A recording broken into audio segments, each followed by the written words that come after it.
Boa noite. Boa noite, Diego, Sakamoto, todos aqueles que nos acompanham.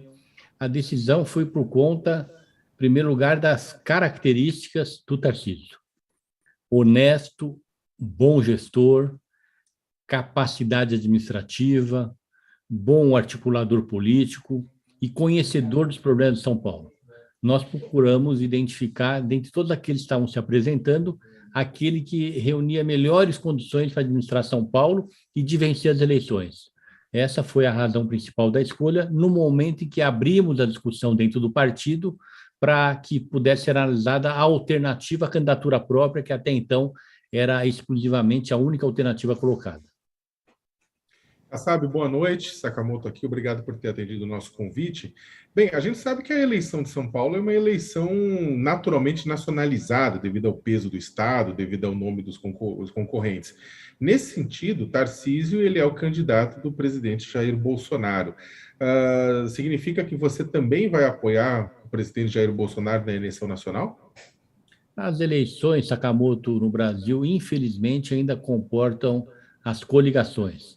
Felizmente, já não tem mais as coligações das eleições proporcionais, vereador, deputado estadual, deputado federal, mas ainda persiste a coligação para as eleições majoritárias, prefeito, governador e presidente da República.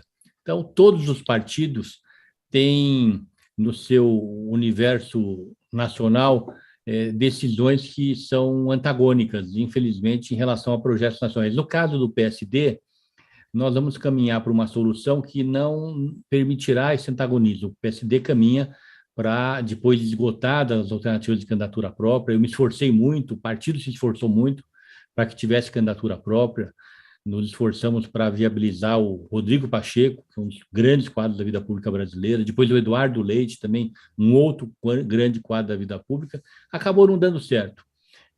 Esgotada essa alternativa da candidatura própria, estamos caminhando para a neutralidade. Portanto, cada afiliado, cada estado vai poder se posicionar de acordo com as suas convicções e, portanto, não tendo uma ação partidária determinada em relação a essa questão. Eu, como presidente nacional do partido, é evidente que vou aguardar essa decisão nacional, mas vou ter muita cautela esgotada, definida a posição nacional, para que não haja nenhuma incoerência em relação à minha postura como presidente do partido. Eu vou ter que agir com muito cuidado, com muita sabedoria, para que a governança partidária não seja afetada por ser eu o presidente nacional do partido. Então, respondendo a sua pergunta, eu vou aguardar a decisão nacional, mas eu posso lhe afirmar que terei uma conduta que não será incoerente com tudo aquilo que eu venho dizendo, pregando ao longo dos últimos anos. Agora, o ex-governador de São Paulo, Márcio França, aguardava até pouco tempo um possível apoio do PSD. Como é que foi essa conversa com ele, né? Essa definição por Tarcísio? Ficou algum mal-estar nessa relação, Kassab? Em relação ao perfil do PSD, um partido de centro, um centro ideológico, que tem diálogo com os diversos outros partidos, e eu pessoalmente também, com as lideranças desse partido, confirmo que tinha, sim, essa conversa, né, com o Márcio, com o PSB, como tinha também uma respeitosa conversa com o Haddad, com o PT e também com o PSDB. Mas acabamos nos fixando nessa aliança com o Tarcísio, não é? Eu não tenho nenhum problema na minha relação com o Márcio, nem ficou nenhuma rusga, foi um entendimento muito respeitoso, mas que acabou não acontecendo o resultado daquilo que era a expectativa deles, mas tudo acabou de uma maneira muito correta, politicamente, e muito respeitosa. Kassab, você foi prefeito, né, de São Paulo, né, seu domicílio eleitoral é aqui, no estado de São Paulo. Existe alguma chance de sair para senador na chapa com Tarcísio? Não, Sakamoto, não é o meu objetivo disputar as eleições desse ano. Nessas eleições, eu me preparei para uma ação partidária. Eu acho que eu estou sendo bastante feliz, me dedicando muito a isso, procurando trazer bons quadros para o partido, não é?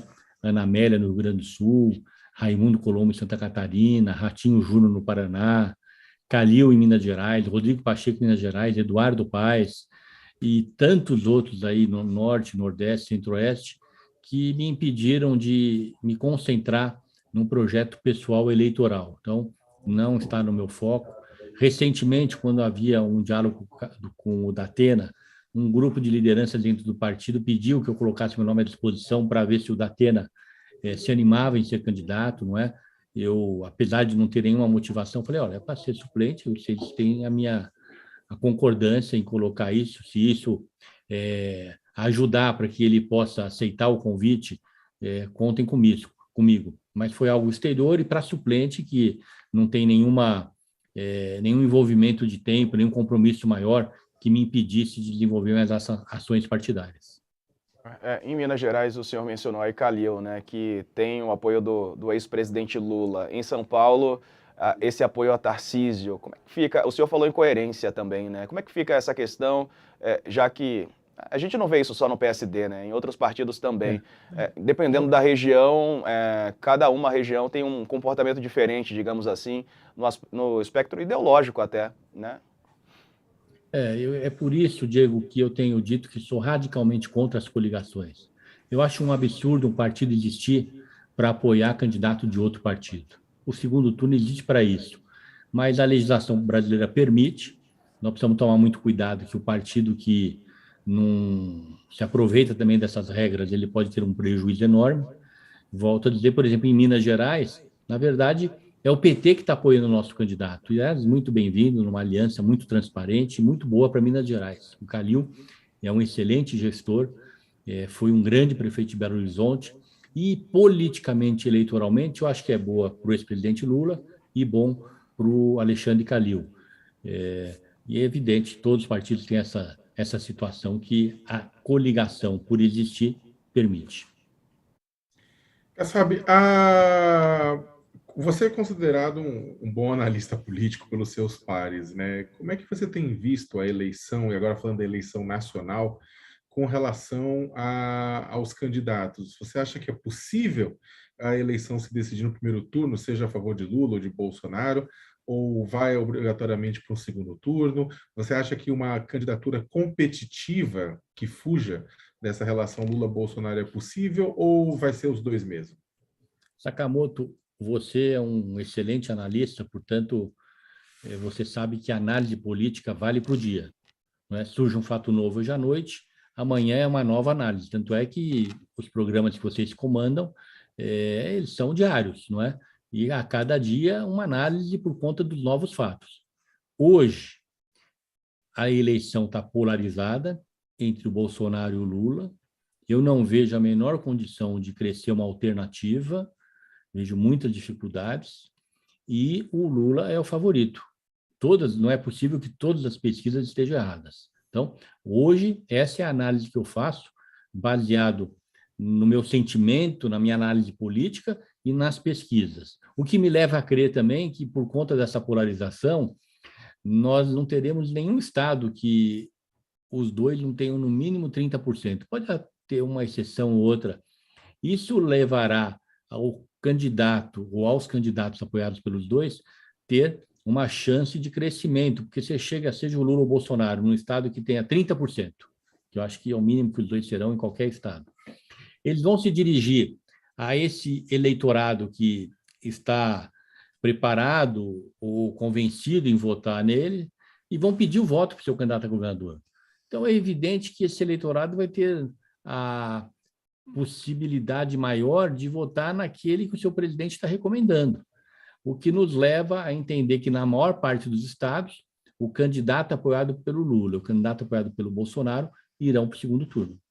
Ou seja, no caso aqui de São Paulo, desculpa, Diego, só para até emendar a minha pergunta, mas então o que você está querendo colocar é que no caso de São Paulo, em que você tem um candidato apoiado pelo Lula, que é o Fernando Haddad, até com a desistência do Márcio França hoje, e com um candidato apoiado pelo Bolsonaro, que é o Tarcísio Freitas, sobra pouco espaço para o governador Rodrigo Garcia. Eu vou citar a pesquisa de ontem, da Quest, né, que foi a recente. O Brasil, felizmente, tem excelentes institutos de pesquisa, entre eles o Datafolha. Então, eu vou citar a Quest de ontem, onde ela coloca numa tabela que o Calil, com o apoio do Lula, e ele vai ter, então, nos próximos 3 meses vai aparecer o Lula pedindo voto para ele terá 42% dos votos. E a mesa Quest diz que o Tarcísio, com o apoio do Lula, vai de 15 para 28. O Haddad, com o apoio do Lula, vai de 38 para 39. Por que essa diferença? O Calil, porque ainda não existe essa identidade. Agora é que o Lula começa a pedir voto para ele e vice-versa, o Calil para o Lula. O Haddad, existe essa identidade. Afinal de contas, ele fez a campanha de presidente há 4 anos atrás, até usando a máscara do Lula. Então, já existe a identidade. Quando você fala apoio do Lula, o eleitor já sabe, o pesquisado já sabe. No caso do Tarcísio, e os dois são eleitores importantes, porque nós estamos chegando à conclusão que a eleição está polarizada, portanto, Lula e Bolsonaro são eleitores importantes. O Tarcísio cresce, por quê? Porque é a primeira campanha dele, e é na campanha que a pessoa se torna conhecida. E ele, portanto, quando tiver associado o nome dele ao do presidente, esse eleitor do presidente, que deverá ser em torno de 30% de São Paulo, se a minha lógica estiver correta, vai dar a preferência para votar no Tarcísio, levando ele a um patamar bastante alto. Porém, o perfil do Tarcísio leva ele a ser apoiado também por quem não é bolsonarista. Eu cito o meu caso, cito o caso do Afif, do Eleusis Paiva, dos nossos companheiros de partido, do próprio PSD. Essa é a razão de eu, de uma maneira muito respeitosa em relação aos outros candidatos, tenho dito que eu acho que o segundo turno em todos os estados vai caminhar muito provavelmente para um candidato apoiado pelo Bolsonaro, outro pelo Lula. O Requião e o Ratinho no Paraná, o Calil e o Zema em Minas Gerais, o Tarcísio e o Fernando Haddad em São Paulo, e assim em todos os estados. Na Bahia, da mesma maneira, em todos os estados. Agora, pensando na chapa aqui formada em São Paulo, né, com a desistência de Datena, qual é o nome ideal para compor essa chapa com o Tarcísio encabeçando para o governo do estado, Kassab, na tua avaliação? Eu vou fazer uma avaliação política. Eu não tive a oportunidade ainda de conversar com o Tarcísio. Nós tivemos ontem o lançamento do nome dele dentro do PSD, não é? Mas, com certeza, ele que vai comandar esse processo e vai querer ouvir a opinião de todos aqueles envolvidos, partidos, lideranças, não é? Eu acho que tem lógica você ter um candidato que traga o partido para o centro, não é? E tem lógica você ter um candidato mais identificado com o candidato Bolsonaro, que consolida os votos do Tarcísio nesse segmento.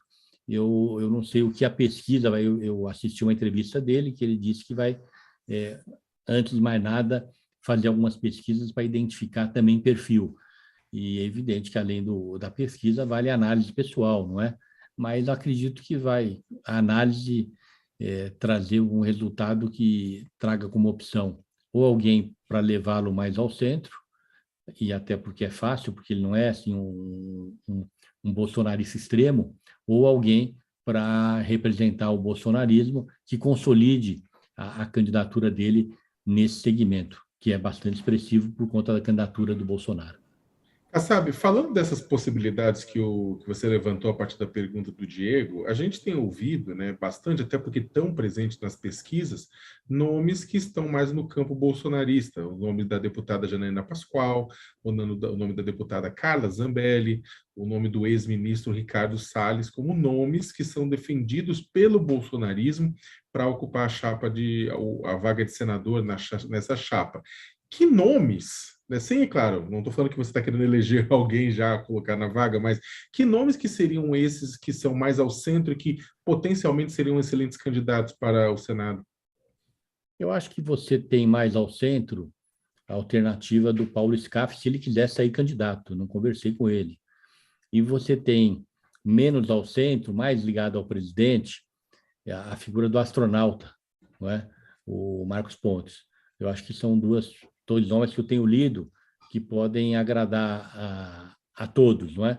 Mas eu realmente, por estar chegando agora, eu acho que seria uma arrogância muito grande eu dar meu espetáculo sem saber o que está envolvido em cada decisão, né? Seja como o candidato, seja como estratégia para se aproximar do centro, consolidar entre os conservadores no primeiro turno. Qual que é a tua avaliação? Como vocês sabem, eu sou de centro e meu partido é de centro, portanto, aí não pode prevalecer uma afinidade pessoal nem partidária, precisa ser algo que possa contribuir, primeiro, para o Estado de São Paulo, que seja um bom candidato, para que seja um bom senador, para atender bem o Estado de São Paulo. E segundo, que atenda bem e fortaleça a candidatura do governador. Qual que é a tua avaliação sobre essa PEC das bondades que está tramitando agora? Ficou para terça-feira a votação, não é? Período pré-eleitoral. Tem sido muito criticada também a questão fiscal, não é? Em relação a esse assunto. Qual que é a tua avaliação do PSD sobre isso? É uma situação muito complexa, porque eu, por exemplo, sempre me posicionei e continuo me posicionando pela austeridade na condução da economia. Eu defendo a lei de teto, com algumas exceções, a pandemia, por exemplo, não é? Eu defendo a reforma trabalhista, eu acho que ela trouxe segurança para o investidor e para o próprio trabalhador, porque na medida que o investidor tem mais segurança, suas atividades se expandem, com isso tem mais emprego. E essa PEC, ela vem em auxílio a quem precisa. O Brasil precisa efetivamente estar a serviço daqueles que hoje não têm dinheiro para comer, aqueles que têm dificuldades para comprar o remédio quando a rede pública não atende o mínimo possível das suas necessidades ou algum medicamento específico. Mas isso no ano eleitoral é muito difícil a gente aceitar. Portanto, eu estou entre aqueles que tem que tomar muito cuidado, né? Haja vista que a própria oposição acabou votando contra, para não parecer que você tem uma posição que vai contra aqueles que são mais necessitados, não é? Eu diria que foi um jogo muito bem orquestrado do governo, que deixou a própria oposição numa sinuca de bico, mas algo que pode sair muito caro para o país no futuro. Aproveitando, acho que nosso tempo está acabando, mas também pegando um gancho com relação a uma questão que está sendo debatida no Congresso, é a CPI do MEC, né? A gente teve agora o próprio PGR rejeitando 2 pedidos de investigação com relação à interferência do presidente, mas falando da CPI exatamente, o presidente Rodrigo Pacheco leu, né, o requerimento, só que a instalação, ao que tudo indica, deve ficar para depois das eleições, e aí houve muita discussão entre as lideranças, entre os líderes partidários, e há uma parte significativa do PSD no Senado que quer jogar isso mesmo para depois das eleições. Qual que é a sua visão sobre isso, Kassab? Você acha que a CPI tinha que ser agora para dar informação para o eleitor sobre esse assunto, ou depois da eleição, por questões de contaminação ou mesmo de tempo de participação dos senadores? Bom, primeiro eu me incluo entre aqueles que não têm medo de investigação. Eu já fui parlamentar no plano municipal, como vereador na maior cidade do país, São Paulo, deputado estadual por São Paulo, 2 vezes deputado federal. E no executivo eu já fui secretário municipal, secretário de Estado, 2 vezes ministro e 2 vezes prefeito. Eu acho que a investigação ela é saudável. Tudo que é denunciado precisa ser apurado. O que me parece, Sakamoto, a leitura de alguém que tem um pouco de janela na vida pública, é que houve algum acordo, algum entendimento, não é? Houve um entendimento, porque a decisão foi tomada, cada um deu lá os seus berros e o assunto mudou de página e com isso está resolvido. Então, olha, então vamos instalar, mas não vamos iniciar agora, não é? O que eu percebo, eu não estava em Brasília essa semana, portanto, é uma mera intuição de analista, é que houve um entendimento para se criar e o trabalho se iniciar em breve, não agora. Muito bem. Ouvimos aqui o presidente nacional do PSD, Gilberto Kassab. Mais uma vez, obrigado pela entrevista, por ter reservado um tempo para nos atender, Kassab. Boa noite. Eu que agradeço, Diego, a você, Sakamoto, e a todos que nos acompanham. Muito obrigado. Sakamoto, continua aqui comigo. Eu vou começar sobre esse assunto que a gente está falando agora. A Folha de São Paulo